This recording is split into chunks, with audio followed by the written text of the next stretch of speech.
Good morning. Good morning. If I'm distracted for the first 2 seconds, I'm just navigating my son, picking up my children to get to school. Oh, no worries. Things you don't have to explain to us. Children being a distraction and trying to navigate it while actively Yeah. pretending to be listening on Zoom and being like, get out from under the desk. Yeah, he had AM practice, so he needs to, like, go to practice and then come back. It's anyways. So just give me 2 seconds. Casey, you can go ahead and get her started, but give me 2 seconds Okay, here.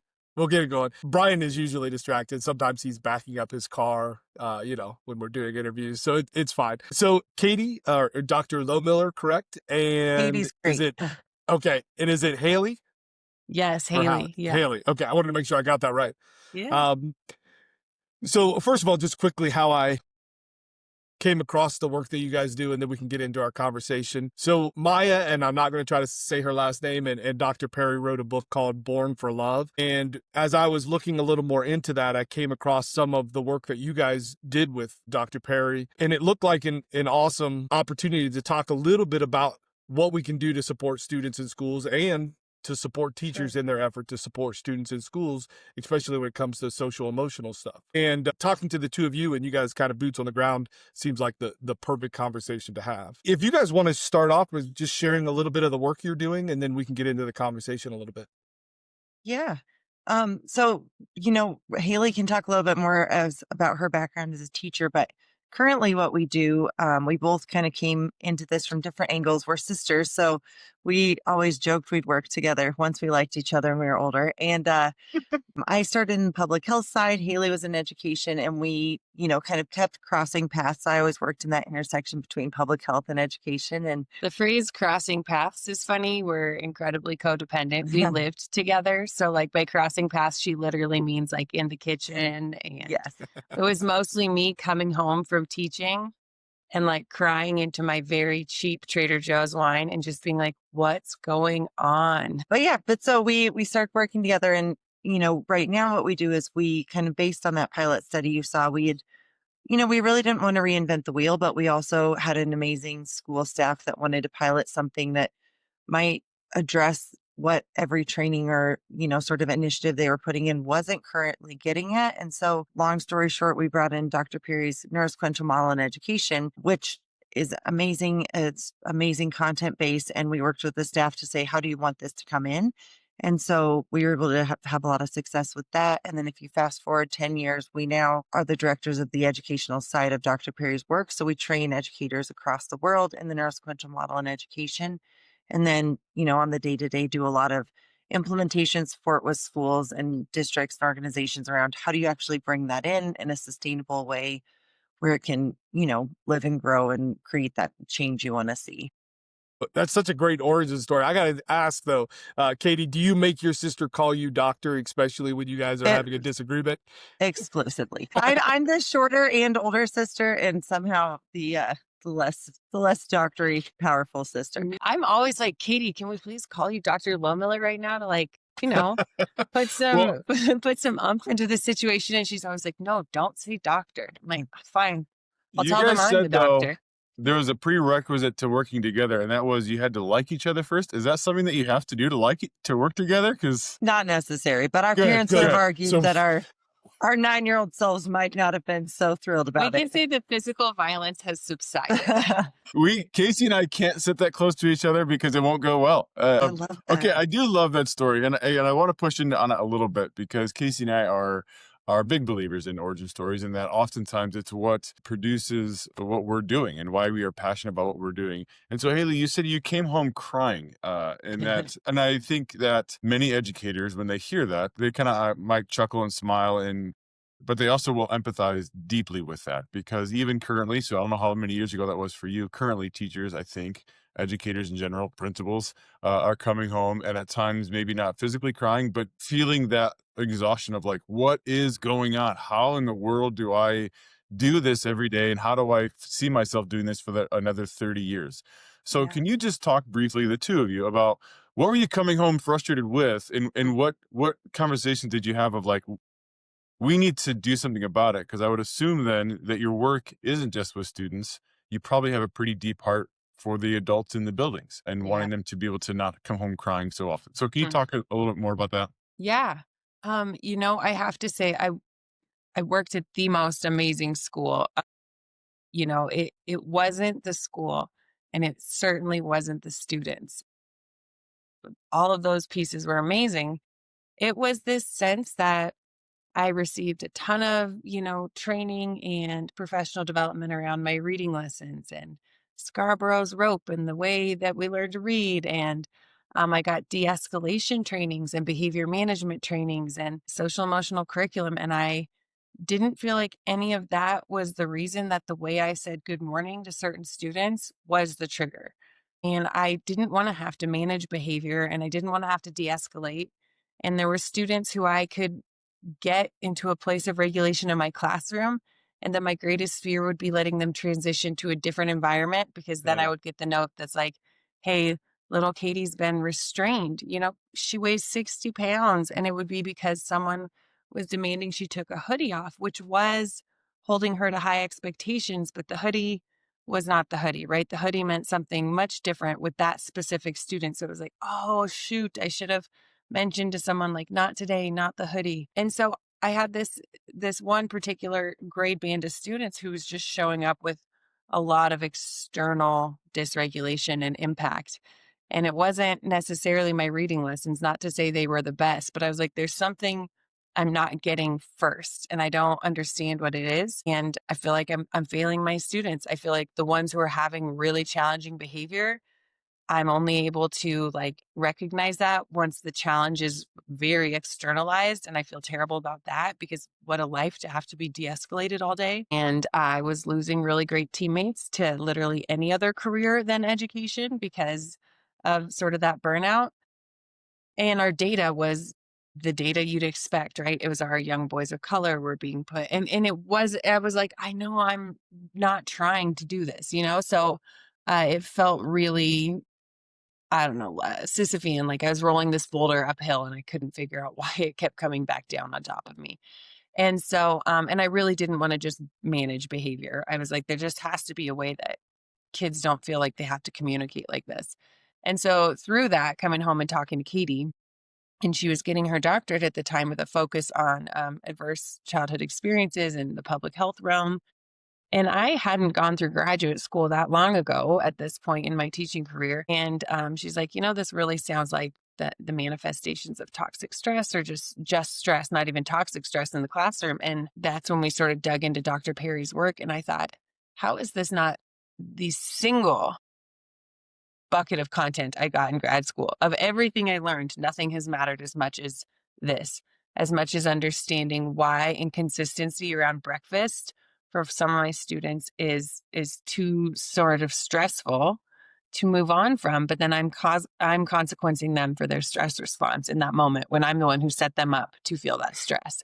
Right? So it that was really the moment for me, was realizing that I could do things differently if I looked at it differently, and that also it wasn't entirely my fault, which I think, as a very relationally based educator, it was hard not to take a lot of those things personally. And for the students I couldn't connect with, I think that was also my fault And I think the other little piece I'll add is just that the work is about the adults almost entirely. exclusively because of what you said. And we both thought we shouldn't invent something else. Like we were in in public health and in education, it was like there's all these new inventions, and it was like there has to be something that already exists that we could implement. And that's where, we both joke the clouds parted with that neurosequential model, because Dr. Perry's content base is narrow to the extent of it focuses on the brain. And then the application is exceptionally wide and exceptionally impactful. Hmm. I appreciate that story, Haley, and Brian once challenged me. So I was very proud of the fact that for 20 years I was in the classroom and I almost never had behavior problems. Or I should say that differently. I was almost always able to resolve that with the student within my space and never needed outside support. But you talk about when that kid leaves that room, because I always took pride that I took care of my space.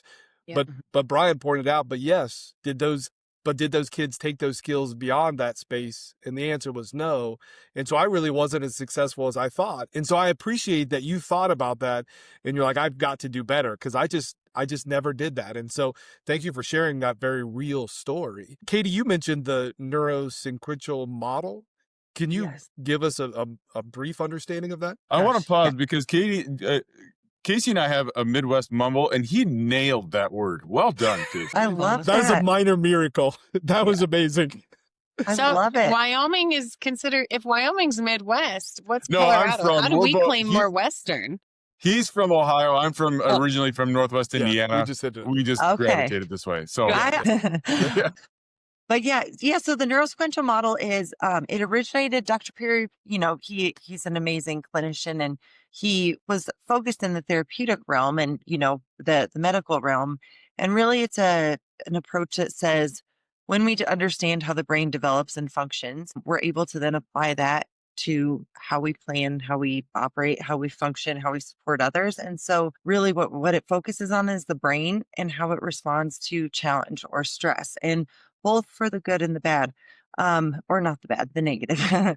But really what we look at is saying, from the minute sort of a person enters the world, we all have brains, but what they, sort of do as far as processing and function has some hardwired truths, but experience, life, what's practiced, what's modeled will all impact that brain, from how we perceive the world to the skills we have.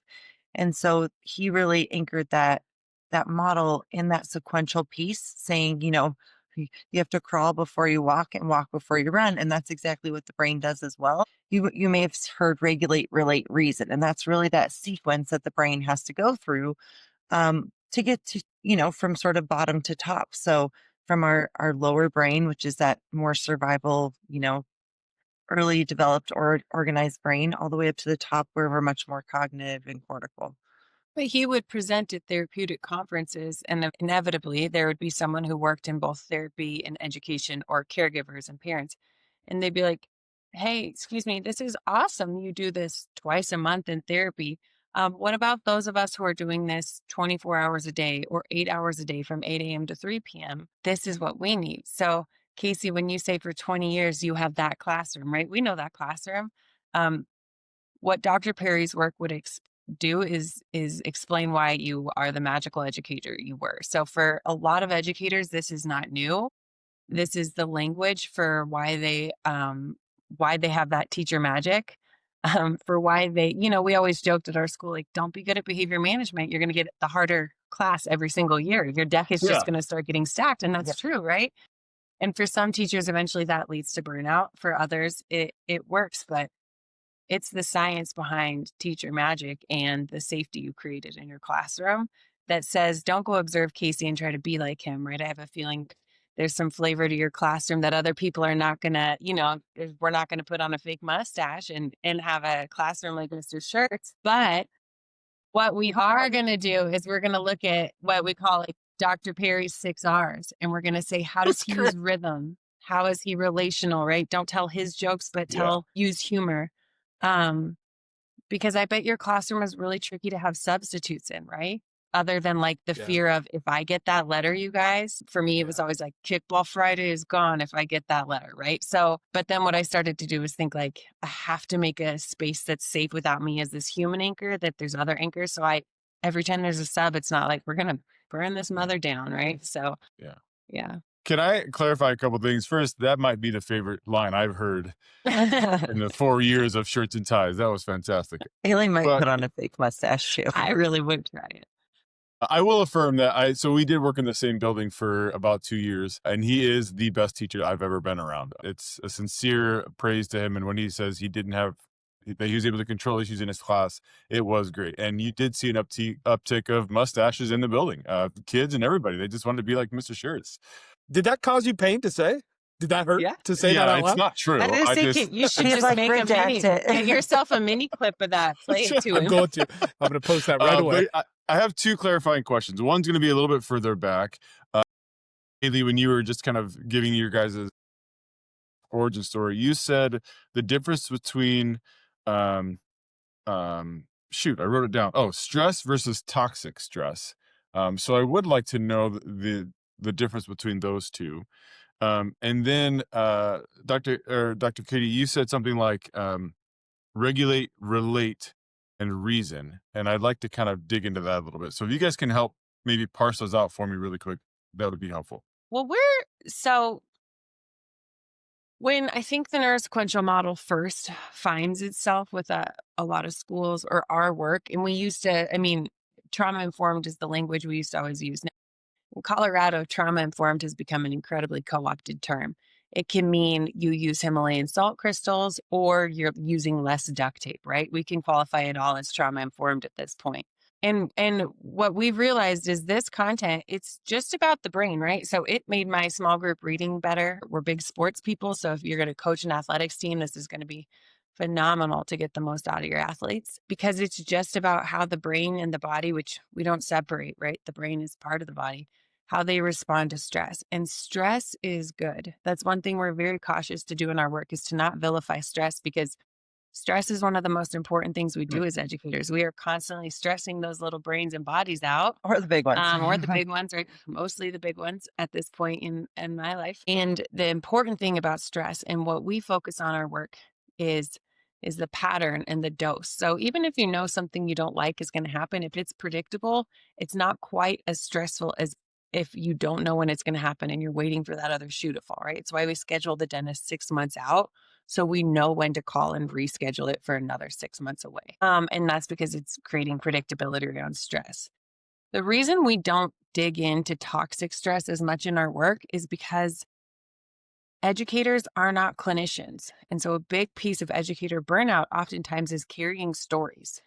And if you're an educator like me, I want it all. I'm incredibly nosy. And so if there's something to know about a student, I'm happy to know it. I'm happy to read that file. But that is not why a student should be met with what they need by me as a teacher, is because I'm like, whoa, what happened to you? Tell me more. Now I'm going to change how I interact with you because you've got quite the backstory. That sets us up to start qualifying. Well, that's stressful, but that's toxic stress. And I don't get to make that decision because I don't know what all the factors in their environment are, because what makes something toxic for Haley and tolerable stress for Katie is not what the event is, but what else is going on in our environment, how our body can receive it, what sort of supportive people we have around us, how much sleep we're able to get, how much food we're able to get. All of those things play into what might make something toxic versus tolerable. And so one of the issues with focusing on this work that's just for students or communities impacted by trauma is it sets a group up to define what's trauma. And so we just say stress. That might be that Haley on her drive to work spilled coffee on her lap and now she's in a mood. And that will have me reacting the same way as someone who's showing up and maybe had a very significant fight with their partner, right? And one of those might be a much more traumatic living system. And one of those might be Haley with coffee, but we might both react the same way. And so we need systems that say, I don't need to know what happened to you, because students shouldn't have to disclose to be met with what they need, to have systems that go through what we call the sequence of engagement, which is the regulate, relate, reason that Katie can talk about. But we always anchor it to this story of there was a child who we worked with in one of my classes who was incredibly dysregulated. And one of the big issues was he wasn't getting enough sleep, which is a basic human thing. And I know eventually, finally in one meeting, I was like, listen, like he doesn't have a bed. He's not sleeping. Like, can you cut him a break when he hits these lulls in the day? Can we figure out like a nap schedule for him? It's not lowering the bar. It's meeting his basic needs. And the educator was like, well, if I knew he didn't have a bed, I would have done it differently. I'm like, no child should have to show up and disclose their personal life to have differentiation, because we never do that with reading, right? We wouldn't have to be like, here's why I'm not literate. Could I please audition for small group reading support? Versus another kid's like, I was just lazy last year, right? Like we don't do that. And so that's really with stress. We just focus on stress And and Dr. the Perry, patterns. I was going to say, Dr. Perry talks about stress studies, either, sensitizing, which basically says, every little paper cut gets worse and worse and worse, or resilience building. And schools can really sort of trend either direction. So we work to help educators say, like, how do we buffer that sensitizing stress, or how do we dose in the regulating resilience building stress? When you guys said regulate, relate, and reason, I think, and I don't want to allow generalization, because then we might misinterpret some of your phrases here. But the word, I think I can understand regulate, and I think I can understand reason. But the relate part, that's the one I'm a little bit curious on, because Haley, to your point, I've had teachers, I've been this teacher, and we all know the teachers who might relate. I think you're talking about relating to to the person or is it to the content? What does that relate mean? Because we can all go too far with that, and that Yeah. it's unhealthy the other way. So define the relate part for me, please. Yeah. That relate really is about people, space. It's being able to relate to the humans in the room. It's being able to relate to the content, the space. I think when you think about regulate being sort of, am I regulated? What she's The showing you bottom is of that in brain. NM, we think of the brain as a triangle, essentially. Down here is your lower brain, middle brain, upper brain, and each area mediates different functions. And depending on stress, you have more or less access to different areas. That bottom piece requires that regulate. Yeah. So that bottom is that regulate. That middle is going to be more of that emotional, that limbic system, that brain that says, when I come into this classroom, it feels familiar. I can relate to the space. I know what Mr. Schurtz is like. I don't have to love him. I don't have to have an intimate relationship with him, but I can expect who he is and I can relate to here's how this day is going to go. Here's how he's going to respond. If Haley pinches me, I know what that consequence is going to look like. If I pinch her, I know what that's going to look like. So relate is really relating to the people and the space. And that's a little tricky in education because all we hear about is relationships, right? Like relationships are king, relationships are what matter, which is very true. But someone who's dysregulated, when that lower brain is the boss, they're going to have less access to those relationships. How much I like Mr. Kurtz is going to diminish if I'm really stressed, and he's going to have less leverage with me to be able to say, like, come on, Katie, let's just go on a walk. It's going to be okay if I'm my most stressed self as compared to Katie on her best day. I'm like, yes, I'm relational. I'm functioning on all cylinders. So it really is both people and space. So I just want to follow up with that and I appreciate it because you've touched on it a little bit, but this starts to feel to a lot of teachers a little too hippy dippy and floofy and like, oh, what do we? So how do we have these conversations? Because I'm trying very hard to get teachers to appreciate the realities of these kids and to be understanding and offer a nap if that's what a kid needs. But What some if of a the teacher needs a nap? Can we take naps? Yeah, Is that okay? that sucks. Guaranteed. Oh man, you threw me off my thought, man. I had something important to say. Sorry. No. Oh, here's what it was. Because one of the things that's been talked a lot about lately is that when we do these things, that we are actually enabling anxiety. That we're instead of. But you said a line: stress is good. So Yeah. so how do we balance those things? Not making it feel, I don't know. I said floofy, whatever, overly floofy. You said hippy Make- dippy, and that was interesting to me. Sure, I don't. There's got to be a better phrase, but we're gonna go We're with those. south of Boulder, right? Hippy Yeah. dippy tracks. That's right. And allow a good stress so that kids do become resilient Yeah. and learn to overcome that anxiety rather than the anxiety being enabled. Sorry, that was a long-winded. No. Help us No, out with that. I think floofy might actually be the neuroscientific term. Yeah. I think That was a huge part of this work was, I don't know, in your many years of education, you probably received a lot of different PD where it felt like it was like, you know what, just love them and they'll learn, or just, like be a nurturing creator and they'll learn. And I was like, flavor of the year. And it did, right? So I always joke, like the amount of shopping I did online would go up depending on how I felt about the floofiness level of the PD. And so that is what we loved about the NM is that it was science. Like if you are so inclined to argue with neuroscientists, then great, but the NM is not a curriculum. And so what we love when we bring it into schools is we say, here's the science. Why are you already doing this? And so we always start with what's working. And there's not an educator out there who can't be like, you just described my morning circle, or that's exactly how I teach moles in chemistry. And so we start by using the science to explain what's working. And from there, you use a simple example of like public speaking. So if there's anyone in the crowd who's uncomfortable with public speaking, with a lot of educators are, which is funny because they public speak to their class all day. But if you ask them to get up in front of their coworkers, like, no, thanks. You have these physiological reactions to a fear of public speaking. Your heart rate goes, your cheeks flush, your hands shake. Katie says sort of like gobbledygook words, and then Just people write mark them them. down because she's a doctor, and they're like, that must be real. I'm like, nope, she's just nervous. That's not a real word. That's great. But you can't just tell your brain, like, don't do that. Don't be nervous. Don't shake. Don't say that weird thing. You can't think yourself out of that response. So we do things that mimic the very first things that made our brain and body feel calm when we were in utero, when we were infants, which is we introduce rhythm and pattern. And so if you calm a baby, you don't tell an infant, hey, calm down. Now's not the time.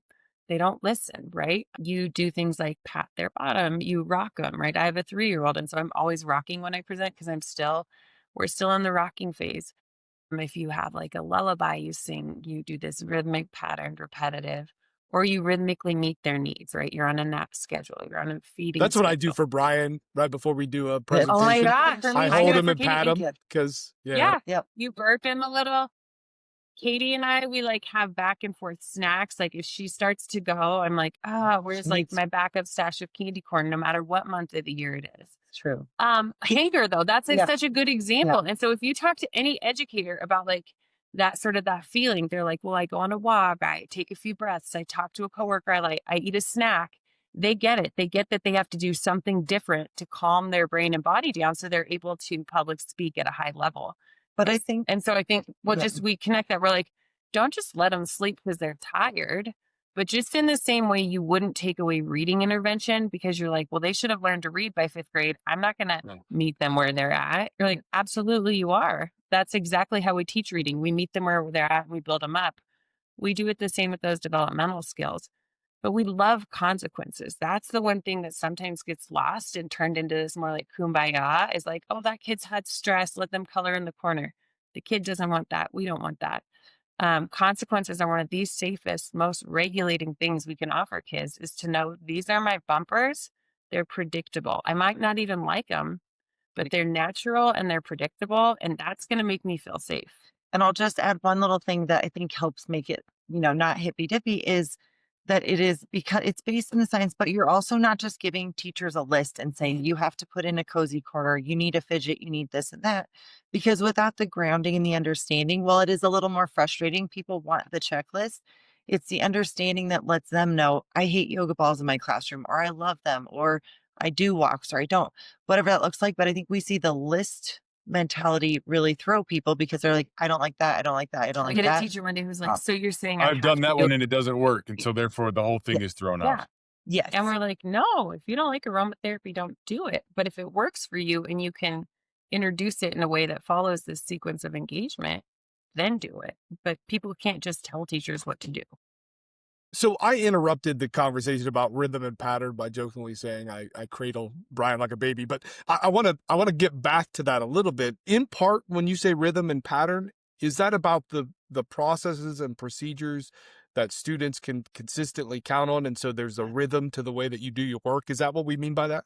It's all of the above, but especially that we always sort of say if a student came into your building in a blind rage, could they fall into the pattern? If they came in, they were really tired, things like that. We talk about when we observe in a classroom, how much predictability is there in the pattern and the rhythm and the flow, both for the adults and the student. Because again, when we think about stress, a lot of what stresses us out is novelty. And so when we have those patterns, those rhythms, I mean, like Haley said, pattern and rhythm, we all do it. Whether you're chewing your pen, it's going to be rhythmic. If you're rocking in your seat, it's going to be rhythmic. Or think about how many adults are rigid about certain routines, like their morning routine. Katie always jokes, we don't hide our coffee cup from ourselves every night. So in the morning, we're ready for the real world, right?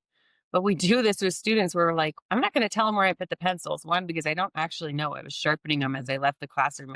But they need to be ready for the real world and find their own materials. And it's like, no, as adults, we go out of our way to like put things exactly where they are. So our morning has a certain rhythm to it. Otherwise, it throws our day off. And if I don't have my cup of coffee or can't find it, I take my wife's, right? So like, we don't for sure. keep You have a pencils backup from our plan. students. Give them the freaking pencil. I take Yeah. the things that I want.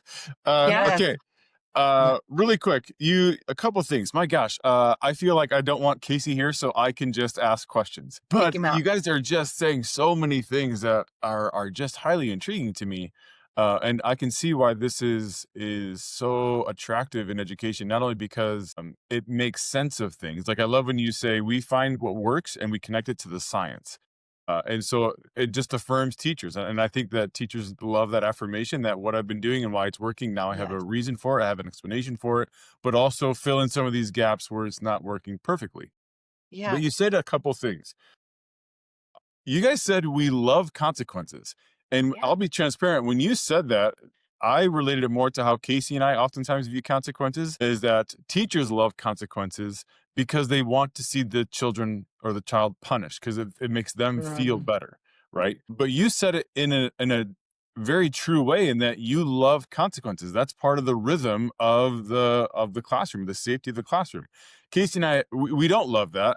We try to use the word accountability, but I want you to talk about that a little bit more of because some of the I'm going to try and combine two of my questions. We're talking a lot about students, and I think sometimes where teachers get frustrated is they feel forgotten in this conversation Sure. because we have adults coming to the schools who are unregulated. We have adults coming to the school who need the rhythms of their leader or of the school in Yes. general. We have Yeah. adults coming to the schools who are, because they're unregulated and they haven't been taught how to regulate, now they're creating class after class of unregulation with their Yep. students. Yes. So we have that component with this. And then sometimes those teachers are the ones who, when a child is expressing their needs in a way that we don't like, they Yeah. want punishment and consequence. And that's Yeah. the rhythm that they're striving for in the building. Mr. Miller, he just talks with the kids and then they go back to their next class. And so I guess, yeah, right. Like, and no, I'm not giving them the suckers and like this traditional sort of Sure. whatever. But in our opinion, when they come to the office, at times I know some of my teachers and I know when they're unregulated and I know Sure. that they have set this child off and this child has their things that they got to work through and they will have their accountability and how they react to the teacher. Fine. But I also know the adults in the room set you off and I can't hold you accountable to that. So can you just, Yeah. that's a very, another long introduction to a question. I want to talk about this idea of consequence and how it can be a safe place because when we say consequence, there will be teachers, administrators, parents, all with a very strikingly different interpretation. And Yeah. some of them will cling to it in an unhealthy way, saying, yes, see, Yeah. Yeah. neuroscience says consequence kids. And that's Yeah. not Yeah. what you're saying, I don't think. Can you talk about that?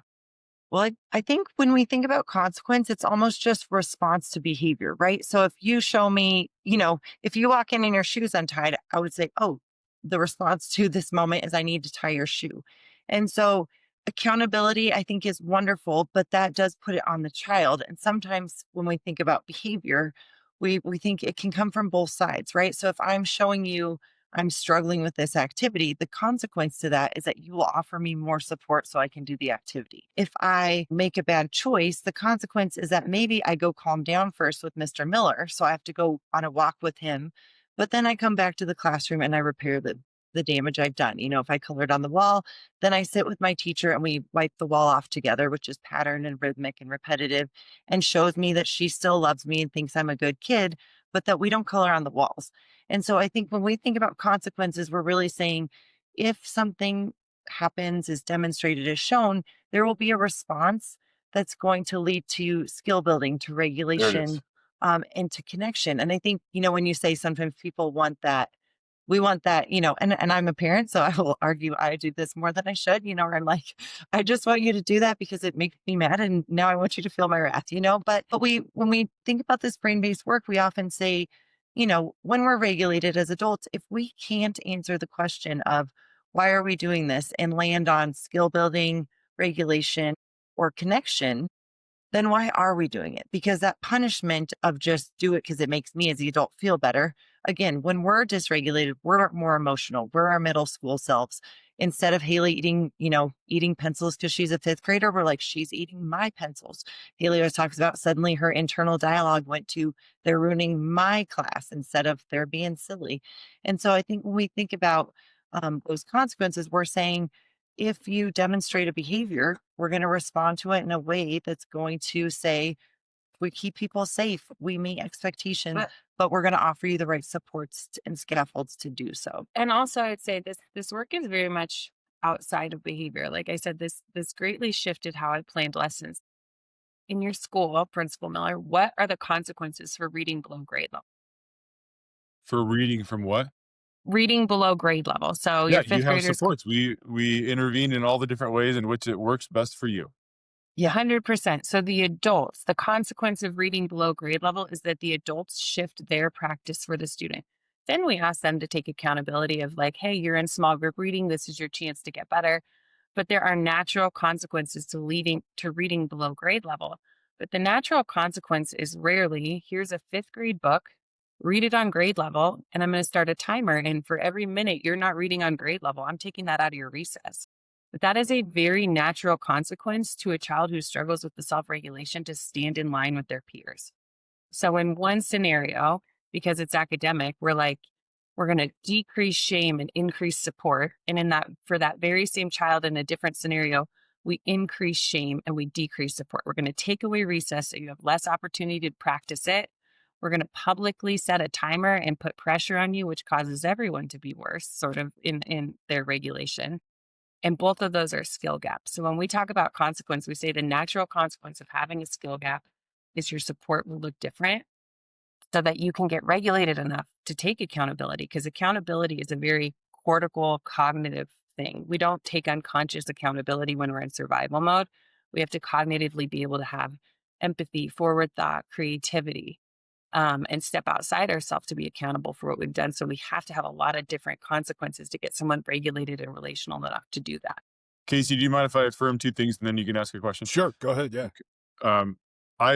You guys are blowing this out of the water, and I love it. And you're challenging some of the things that we hold tightly to, but you're also affirming some of the things that we talk quite a bit about, which is, and we've been taught this over multiple people that we've chatted with.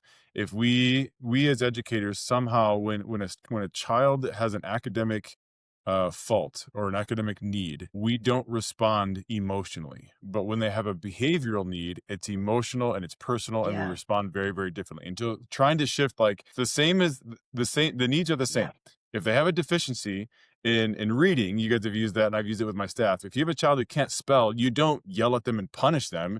You give them supports. Like the same as with behaviors. And so you're shifting my language pretty quickly into the consequence. And I love the idea that the consequence is both sided. The consequence isn't just a punishment.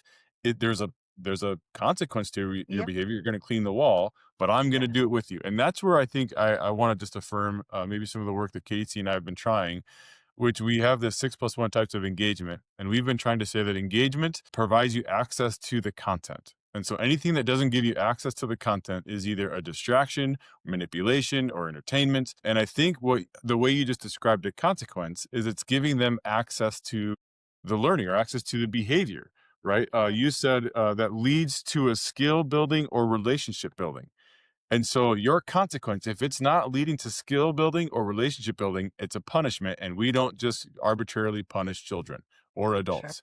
We Right. have consequences. So man, you guys are I love that. Thank you for that. So Casey, what do you got? And there's safety. I'll just throw it out there, but Mr. Miller, there's safety in what I'm picturing your teachers with this anchoring of the science. It's like Mr. Miller taking that kid on a walk provides safety, because that consequence gives me a break from little Haley for a few minutes, which I need to calm down Haley's a to pain in the ass. appreciate. She's the worst, which I need to appreciate. Everyone needs a break. Yeah, we do. But then you taking them on that walk to regulate them before they repair, before that conversation happens, allows everyone to know that things will get closed, that loop will get closed. And I think that's the difference is you're not just an admin saying, keep it in your room and let us know how it goes. You have to do it all, but you're creating a lot of safety in that as well. Yeah. Yeah, I appreciate that. As soon as you said skill building, because that's something that I've been trying to convince the adults of, but I've been writing about it, that we have to treat all of this as a skill issue, never a will issue. That has me thinking, though, more about the adults. So when you talk about falling into the pattern, how do we get the adults to fall into the rhythm and pattern so that they can do this work properly? I mean, that is, Yeah. someone's got to figure that out, right? This work is Well, that's why we invited you on. Yeah. There you go. This work Today. is entirely about adults. So we tell people that, at the beginning of a workshop or a training or a 3-year, implementation with a school, we say, this work is about you. And we hope to see ripple effects with students, because that's why we're all here, right? We're not in this job for the recognition or the money. And so we focus on them. And what's really tricky about a lot of schools is that they're monarchies, right? A lot of times one person gets to control a lot of systems and rhythms, and that can work to our advantage because systems is one of our greatest leverage points. But that can also be really tricky if a whole cluster of people is saying this doesn't work and one person is saying, but I want to. And so I think that is where when, we came to this work, we said this has to be teacher informed. This has to be driven by educators who say this is what's going to work for us. So it's little things like email communication, right? So it's saying on Mondays, this is the email you're going to get that's going to lay out the week. And I'm not going to change that schedule unless I have to. We know one of the toughest things about schools is showing up with a plan for your day and then getting an email that's like, by the way, we're testing and you're getting your hearing and vision tested. Sorry. And we know what that does to students. And we're like, hey team, we're not going to library today, right? And the ripple effect that has. So it's little things like that, like we always talk about those patterns of stress, right? As an administrator, as an administrative team, working to buffer those patterns of stress and make as much of it as predictable as we can. Systems like that, but also having, again, that's why this work is very grassroots. It comes from the educators, I believe, but they're also in districts where we see this work the best. There has to be this top component that says the curriculum team gets this, and they're not going to switch curriculum every 3 minutes Yeah. because we appreciate that for brains to change and for teachers to get into the rhythm of teaching a curriculum. We have to let them cook. We have to give it time. So it's about having structures and systems that say, this is we can predict these things, and then within these systems you have my trust to do what's going to feel most rhythmic and sort of safe for your classroom, as long as we can all agree we're respecting the biology, the human brain and body, so that you are not expecting fourth graders to sit silently for 20 minutes. That's biologically disrespectful. Our work, Dr. Perry always says, developmentally and biologically respectful. So developmentally, as long as you are developmentally respecting and biologically respecting the students you work with and yourself, then you can figure out these rhythms for your space. So for me, it was being outside and physical movement. So there's times of the day when I'd be like, all right, class, everybody up, like we got to go out and get some sunshine. It's winter in Colorado. The sun's down when I go to work and it goes down before I leave work. And so I would do things to regulate myself. And my admin wasn't just like, why aren't you teaching? Right. They're like, she must need that. They must need that. There was trust there too. And we see from district to admin to staff, when folks start planning with that sequence of engagement, when they're thinking about coming into the day, regulate, relate, reason. As class progresses, we're going to drop back down. We really see that shift. But we did have an amazing teacher in Pennsylvania who just said, we will not take risks without trust. And this work is innovative. Even though the science has been there, we are asking people to say, do a little more on the front end and you will have less of that de-escalation, that, gaining all of that on the back end. But it does take a little bit of risk. And if your principal comes in with a checklist that goes completely against all the regulating moves that you've been planning in your classroom, this work dies pretty quickly. Thank you for saying the systems are a leverage point for real change. I'm a systems guy, and so I feel like It's the between worst. Brian and I, Can't you just stand it. really Get rid of it. No, Brian, did you have a follow-up question? We probably got to start wrapping up and letting these guys go pretty soon, although we absolutely want you back on again because I think we have so much left to talk about, but we can't stay here all day. Do you have any final questions, Brian? I would love to have them come back. And so, Haley and Katie, if you guys would honor us with another hour or so, my gosh, this has been great. And I think if Casey and I just kind of sulk on this for a little bit, not sulk, sit with this, or as Haley said in a very hip way, let it cook. We're cooking. Then we could come back and have this conversation again. I will say, and this is just me being very introspective here, when you said we will not take risk without trust, the second you said that, I recalled a couple instances this year where in trying to up the ante of safety, I've been very aware of safety. Casey and I did an episode a handful of months ago. I have some dear friends who were part of the Evergreen shooting. Their children were in that school, and so we were able to talk with the mom and talk with the son, and it just highly convicted me to do some things differently in my building that would revolve around my teachers being able to think in high stressful situations when there isn't a clear plan. Because when these events occur, oftentimes you can't follow the X, Y, and Z of your safety plan. And so I did a couple things in hopes to try and inspire this. Okay, here's this event. We're doing a fire drill, and I'm taking away some of the things that you hold dear, some of the systems, trying to give them confidence and trying to give them a practice at that. And there was a handful of people who really struggled. And I think that line, will not take risk without trust. There was, whether the lack of trust in a system, lack of trust in me, whatever it might be, it wasn't a safe place. And so just, I appreciated that line, and maybe reevaluating some things that I do. If there isn't trust in me, trust in the system, trust in what we're doing and why we're doing it, I need to, because I do some pretty dumb things. I think my wife and I joke that if we were both like me, we would have been dead a long time ago. So, You need somebody like that. yeah. Just need your Okay. safety. So thank you again. Here's what we do. We Yeah. do like a wrap up takeaway. So Casey's gonna go, I'll go, and in that time, I would invite both of you. You can either give us one last parting word, or if there's just something that you want to just reiterate on your way out the door, we would love to hear that. Before that though, if people want to get a hold of you and they Oh, want to sure. invite you in, how do they get? What's the easiest access to you? Yeah, none of our emails are short, so that's not incredibly helpful. But you can go to educationalaccessgroup.org. That's our nonprofit, or to the Neurosequential Network. So if you Google Dr. Bruce Perry, it'll take you to his website, and we're on his team. And you could email us through either of those venues.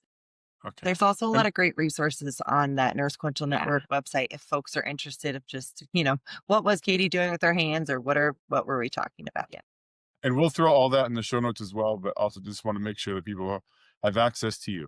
All right, Casey, what do you got for a takeaway, my man?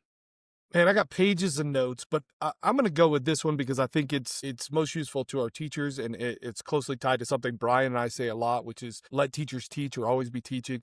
When you talked about teachers not being clinicians and instead being allowed to just do the job of teaching without having to do that further investigation, I appreciate that because I think that that's some of the burden that has been placed on teachers is they feel like they have to be all these things.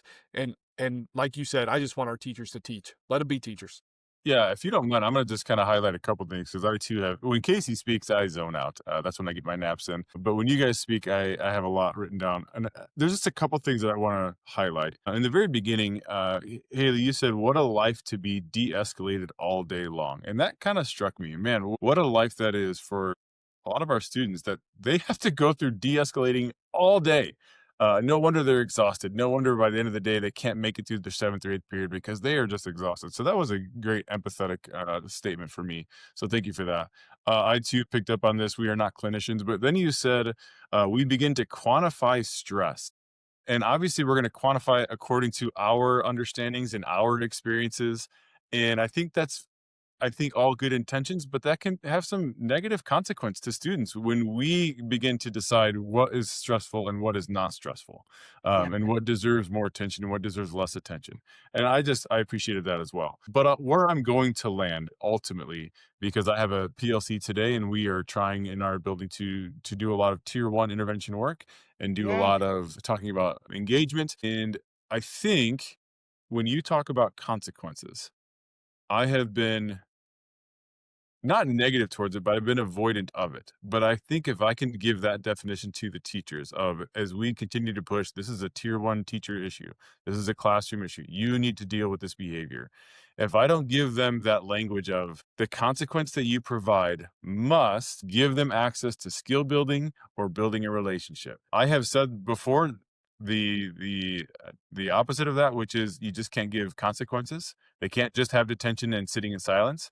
But that's a clear language that I can give my teachers that say, when you intervene with students, when you provide consequences for your students, it is both sides. You are involved. You are doing something. Okay. And it's providing them access to skills or relationships. And that to me was huge. So thank you so much for that. Okay. Any last parting words from either of you? Gosh, I mean, we always appreciate educators, so we just want everyone to know we know the heavy lift. But I think what you just said just made me think of something we've been talking about a lot, which is just we have to model and practice everything. So I think that would be maybe my thing is, whether it's a consequence, a reward, just a moment in the day, that modeling and that practicing is what changes our brains and changes what we believe. So, you know, people like you that are doing this work, that are promoting this kind of modeling and setting is just where the power is, I think. Yeah.